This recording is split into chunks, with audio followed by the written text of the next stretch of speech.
흐린 날 갯가로 나가 늦은 오후에 강수가 예보된 11월 넷째 화요일이다. 절기는 소설이었는데 첫눈 소식은 기대하지 않아도 비라도 넉넉히 내렸으면 했다. 우리 지역은 올 한 해 내내 비가 적게 내려 가뭄이 오래도록 지속된 편이다. 전남 해안의 도서 지역은 물 부족이 심해 식수난마저 혹심하게 겪는다는 뉴스를 접했다. 가을 돌머리 서울에서는 물난리를 치렀는데 좁은 국토에서 강수량 편차가 크다. 오전은 집에서 책을 몇 장 넘겨보다 점심 식후 산책을 나섰다. 집 근처는 너무 익숙한 코스라 동선을 멀게 잡아보았다.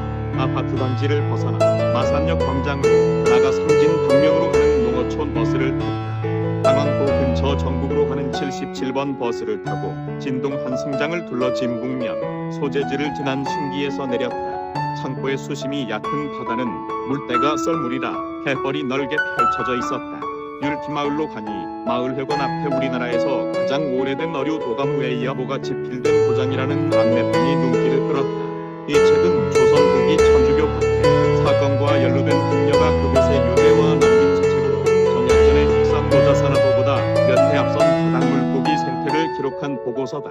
한 유배객이 적소에서 남긴 일기가 후인들에게 당시 생태계를 알게 된 소중한 자료다. 율티에서 바위 절벽 아래를 돌아가니 대형 조선소로 부품을 납품할 공장에서 쇠소리와 함께 산소 용접, 불꽃이 튀었다. 연안을 돌아가는 갯바위에는 한 아낙이 굴을 캐느라고 부지런히 손을 놀렸다.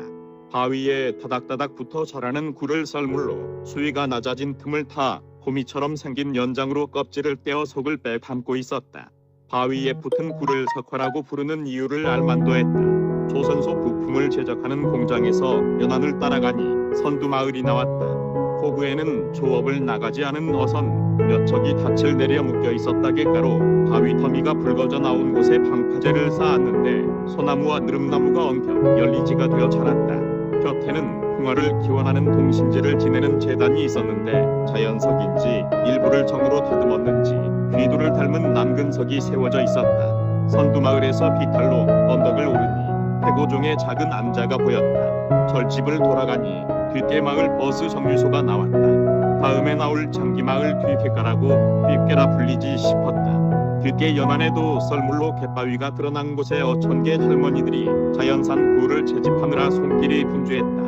갯바위에 붙어 자란 자연산 굴은 양식 굴보다 시장에서 상품성을 좋게 인정받아 가격도 높을 듯했다. 어선을 수리하는 작업장 곁에 한 선주가 멸치잡이 그물을 손질하고 있었다. 멸치잡이 그물은 망이 유난히 촘촘하고 부피가 컸는데 조업으로 찢어진 부분을 찾아내 꿰매는 이를 피부색이 검은 두 청년이 선주의 지도를 받아 일손을 도왔다. 선주에게 청년의 국적을 여쭈었더니 스리랑카에서 왔다고 했다. 요즘은 산업 현장은 물론 농촌이나 어촌까지 외국 노동자를 흔히 볼 수 있었다. 뒷개 마을에서 낮은 고개를 넘으니 호구가 제법 큰 창기 마을이 나왔다. 마을 앞에는 유인도인 송도와 양도가 빤히 보였다. 진동만 일대는 미더덕 양식장이 드넓게 펼쳐져 어민들의 소득에 기여했다. 횟집에도 미더덕으로 김이나 전을 부쳐 판다는 차림표가 보였다.